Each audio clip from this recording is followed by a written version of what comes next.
Hello, everybody. My name is Eric McLeod, and you are listening to LowBlowRadio podcast. This is another bonus edition where I am going to review AEW Dark episode 43. It is July 21st, 2020, and hey, let's jump right into things here. We had a fantastic Dark episode, so I'm excited to review it for you here, give you the blow-by-blow, as we say. We're kicking things off with Rochelle Chanel taking on Hikaru Shida, our women's champion. Nice to see Hikaru Shida back in action here. Always good to see the champion busy, even if it's just here on Dark. A new look sort of for Rochelle Chanel. She's got a new blondish weave sort of added to her hair. The clothing is coming along too. The whole sort of character is developing well. So yeah, nice to see this from Rochelle Chanel. This is sort of her third match as an enhancement talent here on Dark, and nice to see them bringing more and more women in here. The match sort of focused a lot early on Rochelle's hair. Of course, she was sort of getting the ref to stop some of the lockups from Hikaru to sort of protect the hair a little bit, and she was focusing on it a little too much, coming in and off the ropes and that kind of thing. At one point, she did sort of catch Hikaru in the ropes, and was able to pull a comb from her bag and start combing Hikaru's ponytail. So that was kind of funny. Nice sort of, layers to Rochelle's sort of funny, fashion type character here. But yeah, most of this was just sort of focused on the attacks from Hikaru Shida. She had a really, really good swinging backbreaker that I liked that then led to the Fujiwara armbar that she hit in really hard. Really, really working over Rochelle Chanel here. Eventually getting a lot of good kicks in, some knees and stuff like that, and a close call. Rochelle Chanel kicking out at 2, which then sort of triggered Hikaru to pick her up and put her away with the Falcon Arrow. Yeah, like I said, just win column again for Hikaru Shida. Always good as a champion. Nice to see her focused, especially in a big opening match here on Dark. So hopefully, with this and her challenge to the women's division, we get to see a lot more standouts and some more fun stuff happening in the women's division here in AEW. Excited for that. Next up, we had Kip Sabian taking on Corey Hollis. Corey hasn't been on Dark for a bit, so nice to see him back here again. He's got kind of an old school vibe, very similar to, not so much like FTR, but maybe sort of definitely in that vein. So yeah, great to see just some different work here.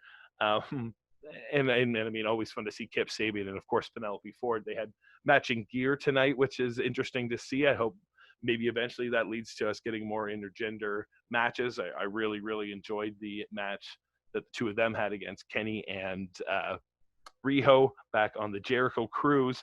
But hey, let's jump back into this match here. Kip Sabian starting the match off like a cool cat, keeping his sunglasses on. Played it off that he sort of kind of forgot that he even had them on after the first couple of lockups, but not sure if that was real or not. But really fun to see him playing into this cocky character. He was taking water breaks with Penelope, and definitely not necessarily taking Corey as serious as maybe he should have early on. Corey working a real old school style, the arm drags, the knuckle lockups between the two of them. And then Kip just using his Kip using his kicks and his speed to really overcome Corey Hollis here. He laid him out with a few kicks, and as Corey was kind of sitting up, he really set him up for a devastating punt kick that he sold for like miles as he was watching it head on out into the Daly's Place Arena there. A lot of fun character work from Kip Sabian in this match, and a good working partner to have Corey Hollis in there with him. He hits the what is it called? Deadly Hollows finisher. I really enjoyed that from Kip Sabian, and it really came from him sort of stopping. He was sort of underestimating his opponent, of course, the typical heel aesthetic from a match. But once he sort of stopped doing that and really took it serious, he was able to just lay this finish in and put this guy away. And another solid 5-minute opening here. Fantastic to see Kip and Penelope, of course, featured on the show. Excited to see her get back in the ring too, and mix it up with some more people. So next up, we had a little training segment from the Nightmare Sisters with Dustin Rhodes. They were trying to get a quick little interview in with them. You get a sort of tease maybe from Brandy that the kind of idea of this tag team and their hopes is that maybe it drums up more interest for more women to start tagging and stuff like that in AEW. And hey, if they can get enough people involved in stuff like that and brew up their own women's tag division, I'm all for it. And these two are definitely showing that there's a place for it, potentially even just here on Dark, and seeing where things go. We got the sort of typical contradicting each other as we're used to now from the Nightmare Sisters, and this sort of storyline is just going to evolve as the chemistry sort of evolves between the two of them, which I'm really enjoying. Something that wasn't sort of there at first, and that now maybe just due to the situation with not having QT Marshall around or whatever, they're working with the situation they have. Sometimes Brandy can sort of be put in these sort of not unfortunate, but sort of interesting sort of matchup stuff. And I feel like this one's really kind of working for her. So I'm happy to see that here. Next match, we had the Best Friends taking on my boy Brady Pierce with his new tag partner, Sabi. Now, Sabi was debuting here, but he's a recognizable face for all you wrestling fans, especially if you watched NXT a few years back. This is Tina Sabatello. He used to tag with Riddick Moss. Definitely remember him from like the tag Dusty Classics and stuff like that. Matches with, who am I thinking of? DIY and stuff like that. So he's a really good hand. Obviously a great physical specimen as well. You definitely see the difference here between some of the enhancement talent we've got a lot of on Dark and a former football player, someone who's been working at the Performance Center type deal, type athlete here. And they did a lot early on to really put Sabi over. Hitting sort of deflecting Trent's shoulder tackle, and just getting a lot of the sort of big strongman spots, showing that he's not just going to get sort of pushed around here. We kicked off with Trent and Sabi. Trent sort of having to use a bit of a mean streak to get the advantage, sort of helping him and Chuck along here. Chuck and Brady eventually tag in. Another sort of block from the shoulder tackle from Pierce.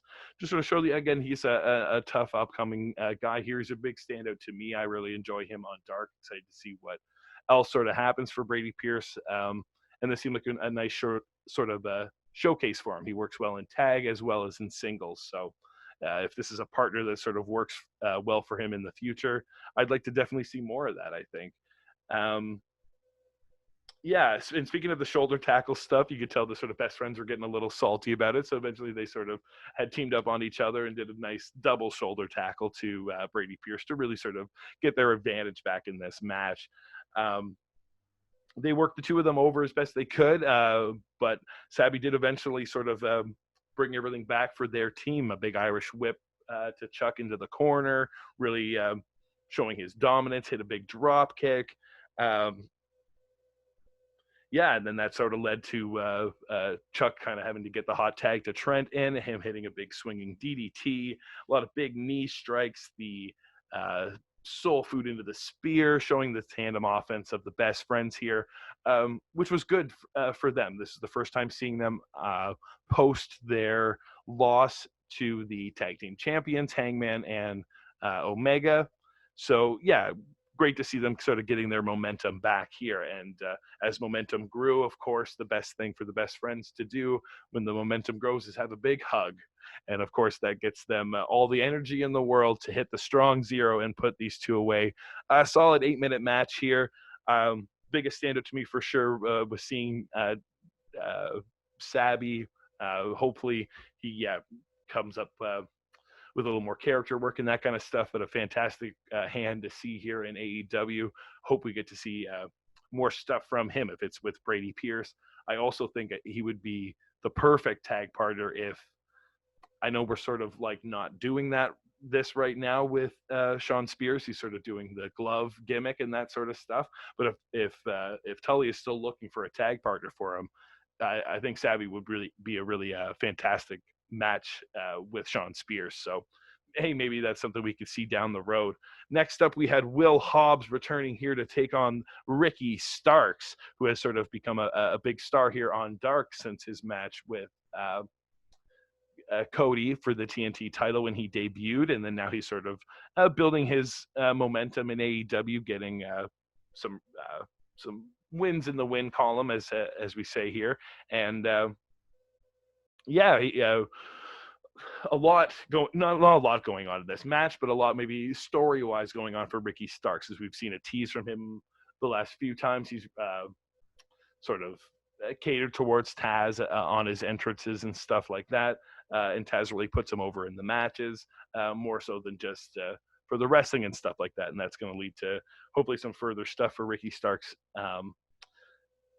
down the road. Definitely showing off his charisma straight from the entrance here. He's such a good get, and I think this is an even better stepping stone from what we got to see from him in NWA. So sort of a different take on Ricky here. Get to see the comedy as well as the serious side to him here, mocking sort of Hobbs with his stance and stuff like that early on. And then having to sort of sucker him in a little bit with some old school heel tactics to take advantage, because I mean Hobbs is a big guy and was definitely catching Ricky early on. Eventually they scrambled back into the ring after he had sort of suckered him in with one of his cocky poses. He avoided a big Oklahoma stampede, sort of that back and forth, corner to corner from Hobbs. This guy is just absolute hoss. Great kind of hand they've got brought up here. A little green, but again, working it in getting these matches here on Dark to get some experience for sure, especially on TV and or even here on YouTube, just to sort of develop the character and that kind of stuff. And the story that they tell on commentary, the true story of Hobbs and how he kind of had got into wrestling and stuff like that. Once you hear it, it's just when this guy is ready to really make his jump and stuff like that, it's a fantastic babyface story to hear and that kind of thing. So I think lots of fantastic stuff from Hobbs that we could see. But again, a lot of this was, of course, all about Ricky Starks. And yes, the finish came from. I'm just trying to check my notes here. A huge. That's why I had to make sure I wrote down on all these chunks. This is a really, really big, strong finish from Ricky Starks, something that we hadn't quite seen from him before. Usually he's a little more slick and sly kind of deal, but he was able to get kind of the pedigree double underhooks, bring big old Hobbs up over top of his shoulders, and then pancake him down for the 3 count. This was a quick 4-minute match too, like barely 4 minutes. So I mean, solid win for Ricky Starks over a bigger opponent, showing that he kind of is willing to work a different style of match as well. And as we'll see maybe a little later on when I get to it, there could be a lot of big things for Ricky Stark coming on in the near future. So up next, we had Scorpio Sky taking on Aaron Solo. Now, Aaron Solo was talked about on commentary by Excalibur as being a name from the Indies, not someone that I'm necessarily familiar with, but you definitely saw it in this match for sure. The sort of there is a little bit of green talent here on Dark. Absolutely, this is the sort of place for it, a place for these guys to get some televised work in and to find some sort of stuff that works with their opponents and sort of get some chemistry and that kind of thing. And that's what you saw in this match for sure. I couldn't guarantee you that Scorpio and Aaron had wrestled before, but I'm pretty sure they probably have. They were very familiar with each other and able to put on a very high-paced match that started off hot, ended hot. Just a great sort of showing from Aaron as well as from Scorpio Sky. This solo run for him right now is the perfect thing for him coming off the tag titles with SCU. He's the perfect person to focus solo-y from that group, and they're really sort of finding that specific place for him to be now. Like I said, a kind of classic open from these two. The sort of back and forth shoulder tackles, the trips, arm drags, and that kind of stuff. And then Scorpio Sky starts working the arm quite a fair bit once he kind of gets the advantage there. and yeah, like I was saying, the most stuff I was focusing on was just how well these two were working together. That fluidity is nice to see, and you can definitely tell Aaron has a lot of experience. He had a lot of really fun kicks and stuff like that, and a really interesting sunset flip bomb into the turnbuckle spot on Scorpio Sky here.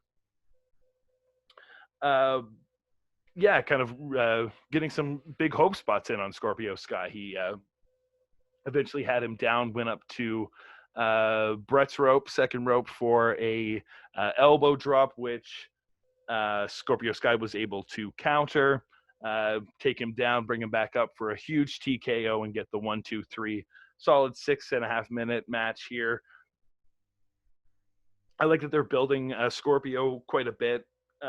Solo-y here. I was mentioning that earlier, but again, a bunch of racked up wins for him is not a bad thing for eventually when they're ready to do something with him on Dynamite in the singles division, whether that's world title or TNT title. Happy to see him jumping into those singles ranks soon. So just gaining some momentum here for him is a great thing. So speaking of Dynamite, we also got Diamante taking on Kylan King next. Now, Diamante is going to be featured on Dynamite tomorrow when she takes on Ivelisse, which I'm very excited about. We haven't seen Ivelisse back here in AEW. She was a big name, of course, in AAA as well as Lucha Underground. I really enjoyed her work there. So, yeah, this match definitely seemed like it was about getting Diamante over, getting people to remember her. She was on Dark last week as well as this. So, yeah, elevating the women's division, just fantastic. Getting more names, more cultural names, and that kind of stuff too. But don't take anything away from Keelan King too. She's really developing her character on Dark as well. The sort of crazy queen or whatever she's sort of monocarizing herself as. Yeah, these two worked a pretty fast-paced kind of lucha style match early on, especially from Diamante getting the advantage with some flips and things like that. And then she really started laying in some nasty chops on Keelan King. She's got definitely a height advantage on her in this match. You could tell she was trying to sort of work her down, and a lot of that came from the back and forth, and then eventually her catching her with a big code red for the finish. A solid 5-minute match from these two, and getting eyes on Diamante to maybe, make you think that she would have a chance like that to catch something surprising on Ivelisse as well tomorrow night. So we'll have to wait and see what happens there. I still think Ivelisse will take that, because I think if they have signed her and are willing to have a run with her, she is amazing and can do some fantastic work for the people in AEW and their women's division in general. So excited to see that match. Coming up next, we had Robert Anthony, who's been a great staple here on Dark, taking on the returning Darby Allin. Yeah, oh my gosh, wow. What a match. Again, furthering story as well as really making Robert Anthony. We saw him in one of his bigger matches with Jon Moxley, of course. I think he had a match with Scorpio Sky as well. And I think he also got beaten up by Cage at one point, but yeah, this guy, a great hand, a great guy working here on Dark, and his character is just sort of slowly evolving. He came out rocking a really great Danny Havoc tribute shirt, of course. I'm sure someone that he had worked with in the past. And I'm please just drop the cape thing. He has this weird cape thing that he normally wears out, and it detracts from how serious and great this character can be, and that's the side we got in this match. Darby coming out looking like $1 million, sort of happy to return. Never happy from Darby, but excited for sure, pumped to be out there, but would not take his eyes off Taz once he realized he was out there, catching him from the rampway all the way into the ring, and then when he sits in the corner, just completely dead-eyeing Taz, while Taz just tries to no-sell it at first, but you can tell it's starting to get to him. The ref rings the bell, and Darby still just won't take his eyes off Taz. He's staring daggers down into him, reflecting his thoughts, of course, about Cage and that kind of stuff. And Robert Anthony just won't have any of this. Gets right up into Darby's face, starts kicking him, telling him to, get into this fight. This is serious and that kind of stuff. And I really, really like seeing this side of Robert Anthony. You can tell this guy's got some experience, and given the opportunity to work heel here, he was really able to showcase a different side of himself for sure. Darby hit him with a big code red right off the bat to sort of trigger the momentum shift. They roll to the outside so Darby can hit another really big spot off the railing. And then they were sort of working each other on the outside quite a bit. And eventually Robert Anthony was able to get the advantage. He pulled the apron away and kind of exposed the sort of framework that you see underneath the caging, and was able to throw Darby into that metal framing and that kind of stuff for a real nasty looking bump. As he sort of mean mugs into the camera, sort of showing how serious he is here.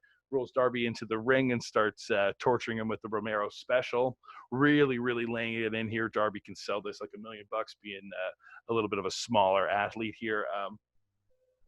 Tearing the arms back, rolling them over, tearing the back again, and then does that fantastic lift with his legs into the pancake. That was just, phenomenal to see. Robert Anthony has definitely got that move worked out very well.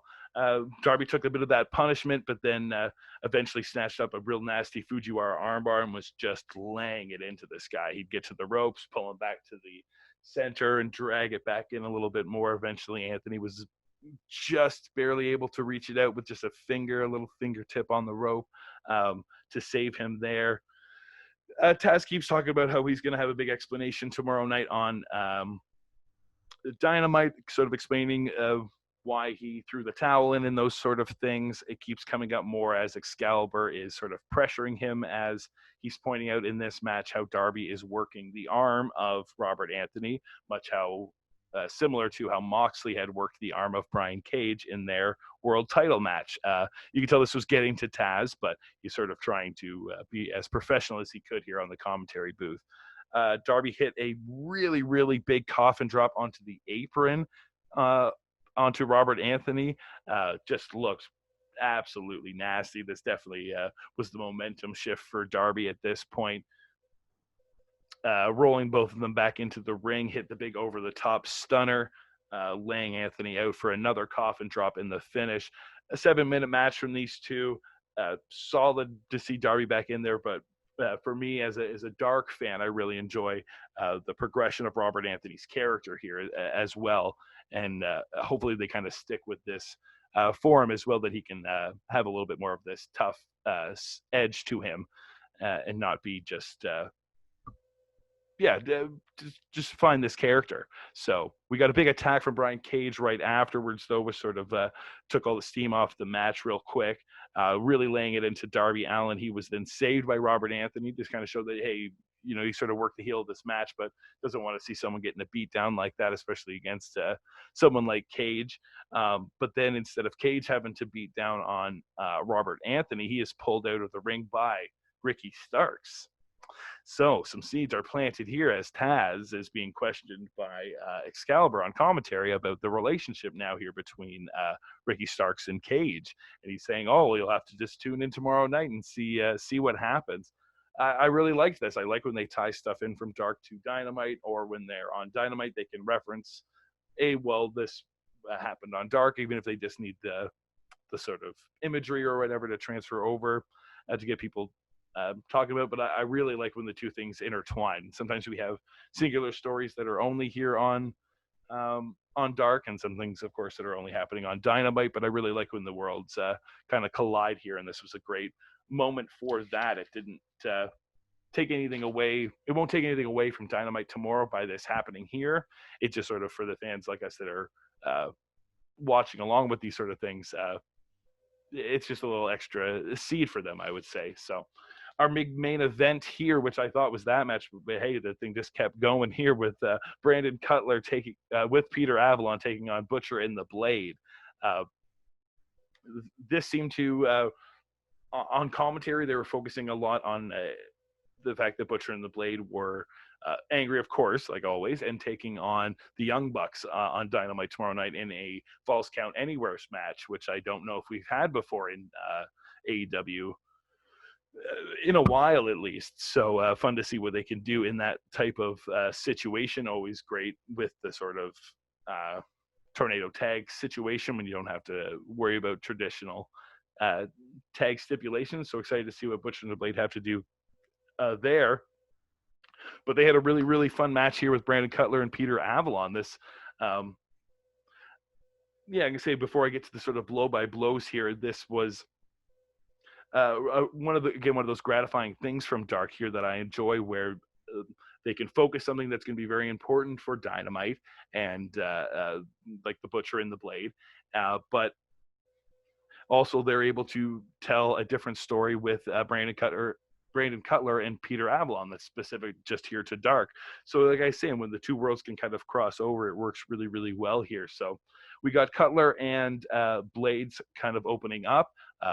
If you've been following Cutler over the last kind of while, he's getting a little bit more momentum each time in his matches, getting a little bit more offense in on his opponents, and definitely showing that he's growing and growing each time with his experience. Eventually tagging out and getting the Butcher in there, as well as Peter Avalon. As Butcher and Blade try to go for something, there's a bit of a malfunction at the junction type situation as Avalon escapes when the two of them collide.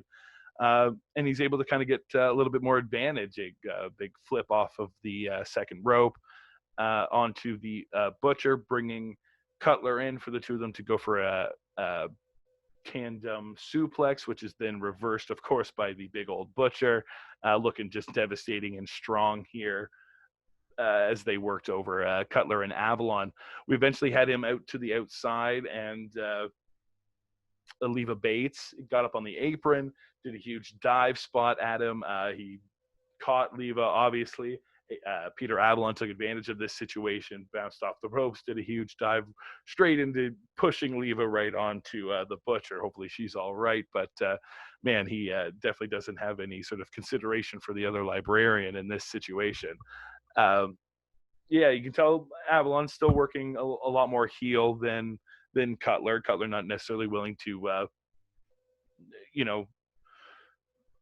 do that stuff yet. He's not willing to sort of cross that line. He's still, he wants the two of them to work clean and to get their win legitimately as best they can. And again, huge hope spots from Cutler, hitting Butcher and the Blade, working the two of them over, getting Butcher out while he was getting ready for the tag on Avalon. Goes right past the Blade, dives over the top rope, hits the tag, and then hits the Butcher, which was just commentary really put it over, but it was a fantastic, fun, different style move from Cutler here. But yeah, just not quite enough. He did that. Avalon did hit a big frog splash right after that, but again, just not quite enough, as Butcher and the Blade just started dominating from that point on, with full death by the end, putting them away. Solid 8-minute main event here. They started working Avalon on the outside with a powerbomb neck breaker, and then laying into Cutler as well, while they screamed to the camera about how they were ready to take on the Young Bucks tomorrow night. AEW Dynamite in their Falls Count Anywheres match. So I think that's going to be a lot of fun. They're an aggressive team, can have a lot of more fun maybe outside of the ring, with the Young Bucks doing some creative, different stuff. So we'll have to see what happens there when Chris is back with me here when we do a blow-by-blow of that show. Thank you all for listening to this bonus extra episode. You can always catch the audio format of this show on Stitcher, as well, or Sounder, sorry, as well as Google Play and hopefully iTunes and things like that. You can catch Chris and I on the radio at 88.7 if you're in Ontario, 887theriver.ca if you'd like to listen online. Our River radio show is live Wednesday nights at 7 p.m. So if you're ever interested, make sure you check that out. And here on YouTube, thanks for watching. Like, share, and subscribe. Get into the comments. Let me know what you think about this. If you think I need a name for this dark show or something like that, or we'll just keep it as these bonus episodes. Thank you all for listening, and we'll see you next time. All right. Ciao.